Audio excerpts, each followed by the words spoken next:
RSS देशभक्त है या विदेश भक्त है, यह बात पहले क्लियर की जानी चाहिए। जिस देश में आरएसएस का जन्म हुआ, जिस देश से आरएसएस चलाया जाता है, जिस देश के लोग ही आरएसएस के प्रचारक सरसंघचालक तक बनते हैं, उसी देश में आरएसएस का रजिस्ट्रेशन नहीं है। लेकिन भारत से निकल करके आरएसएस जहां जहां जाता है वहां वहां रजिस्ट्रेशन करवाता है। क्यों? क्योंकि वहां के नियमों को मानना उनकी मजबूरी बन जाती है। लेकिन भारत में ही रह करके, भारत के लोगों का पैसा इस्तेमाल करके और भारत की राजनीति में पूरी तरीके से इन्वॉल्व होने के बावजूद भी आरएसएस अपना रजिस्ट्रेशन नहीं करवाती है।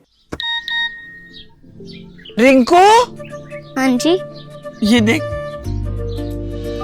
आगे तो चले। सत श्री अकाल बीजी। सत श्री अकाल पुत्र। अब साफ दिखाई दे रहा है बीजी। बहुत साफ दिखाई दे रहा है। बीजी इतने टाइम बाद नए चश्मे बनवा ही लिए। किसी अपने ने पैसे भेजे और हर महीने पैसे भेजेंगे। वाह, ਫੋਨਾਂ ਤੇ ਟੂ ਟੂ ਹੋਊਗੀ ਤੁਹਾਡੇ 1 ਤਰੀਕ ਤੋਂ ਬਾਅਦ।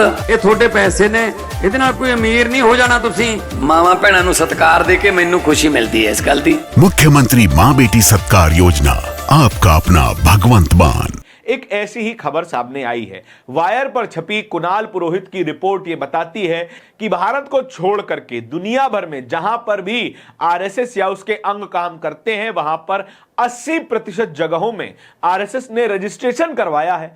लेकिन साल 1926 से लेकर के साल 2026 तक 100 साल पूरे हो जाने के बावजूद भी आरएसएस ने अभी तक अपना रजिस्ट्रेशन नहीं करवाया है।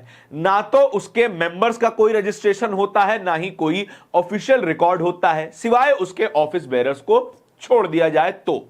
आरएसएस की वेबसाइट पर भी उसके ऑफिस बेरर्स को छोड़ करके उसका रजिस्ट्रेशन क्या है, वो एक एनजीओ है, कोई संस्थान है, कोई पॉलिटिकल अंग है, इस बात की कोई क्लैरिटी नहीं दी जाती है। लेकिन फिर भी एक ऐसे संस्थान को दान मिल जाता है, पैसा अर्जित कर लिया जाता है और उसी संस्थान के नाम पर 5 सितारा स्तर के कार्यालय बना लिए जाते हैं। यह सब पैसा कहां से आ रहा है? आरएसएस पैसा कमाता कैसे है? पैसा कमाता है, रेवेन्यू बनाता है, उसका प्रॉफिट भी होता होगा। वो प्रॉफिट कितना कमाता है और प्रॉफिट में से सरकार को टैक्स कितना भरता है, क्या इसकी जानकारी भारत की सरकार को है या फिर नहीं है? इतिहास में आरएसएस इन्हीं कुछ कारणों के चलते बैन भी हो चुका है। आजादी से ठीक 1 साल बाद, साल 1948 में उस समय के गृह मंत्री सरदार वल्लभ भाई पटेल के द्वारा आरएसएस को बैन किया गया था। कथित तौर पर गांधी हत्याकांड से जुड़े हुए तारों की वजह से आरएसएस को बैन किया गया था। गोडसे जिसने गांधी को गोली मारी और जहां से बंदूक अर्जित की, वो सावरकर भी आरएसएस के बताए जाते हैं। लेकिन कभी भी वो संबंध साबित नहीं हो सका। क्यों?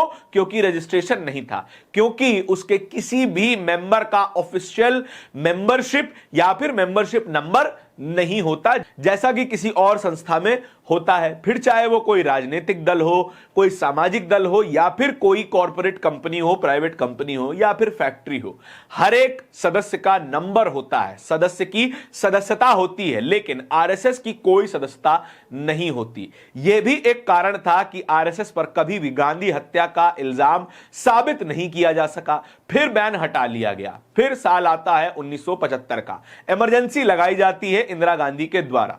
इस वक्त भी आरएसएस पर बैन लगा दिया जाता है। फिर साल आता है 1992, 6 दिसंबर 1992 को बाबरी मस्जिद विध्वंस किया जाता है। उसके ठीक 2 दिन बाद ही आरएसएस पर बैन लगा दिया जाता है, क्योंकि उसका सीधा संबंध बाबरी मस्जिद विध्वंस से जोड़ा जा रहा था। लेकिन वो भी कभी साबित नहीं हो पाया। क्यों? क्योंकि सदस्यता नहीं थी। यही सब कारण थे कि इतिहास में आरएसएस एक ऐसा संस्थान बना जिस पर कभी भी कोई इल्जाम साबित नहीं किया जा सका। क्यों? क्योंकि रजिस्ट्रेशन नहीं था। लेकिन यही आरएसएस जब विदेशों में जाकर अपना कार्यान्वयन करता है, अपने कामकाज चलाता है, आरएसएस के मेंबर्स को जोड़ता है, करीबन 2502 संस्थाएं चलाता है विदेशों के अलग अलग 34 देशों में, तब वे रजिस्ट्रेशन करवाते हैं। भारत में नहीं है रजिस्ट्रेशन, लेकिन अमेरिका में रजिस्ट्रेशन है, यूरोप के कई देशों में रजिस्ट्रेशन है, अफ्रीकाई कई देशों में रजिस्ट्रेशन है, लेकिन भारत में रजिस्ट्रेशन नहीं है। और यहां पर भारत की किसी भी सरकार को अभी तक कोई फर्क नहीं पड़ा था।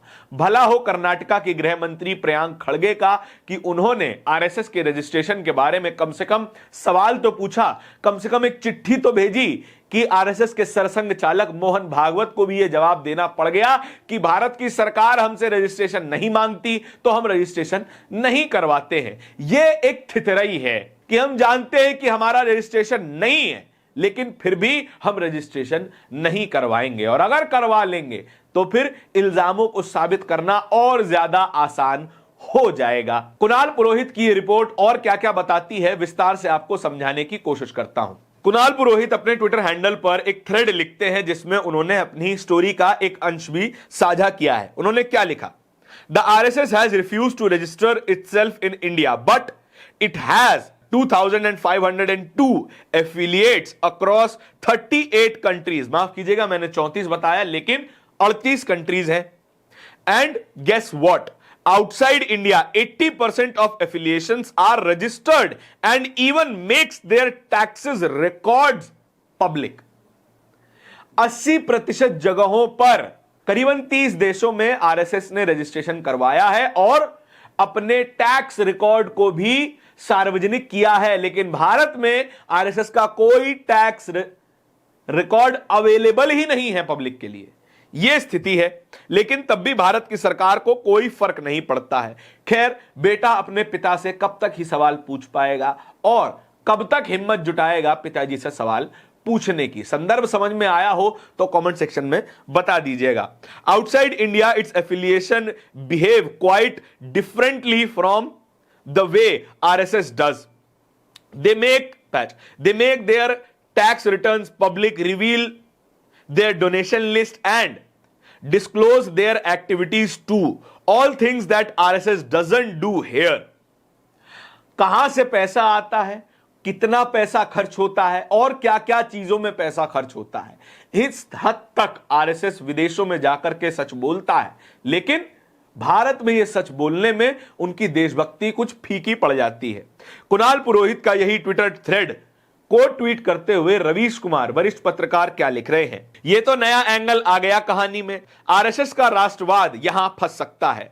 भारत में पंजीकरण नहीं, लेकिन अमेरिका में पंजीकरण।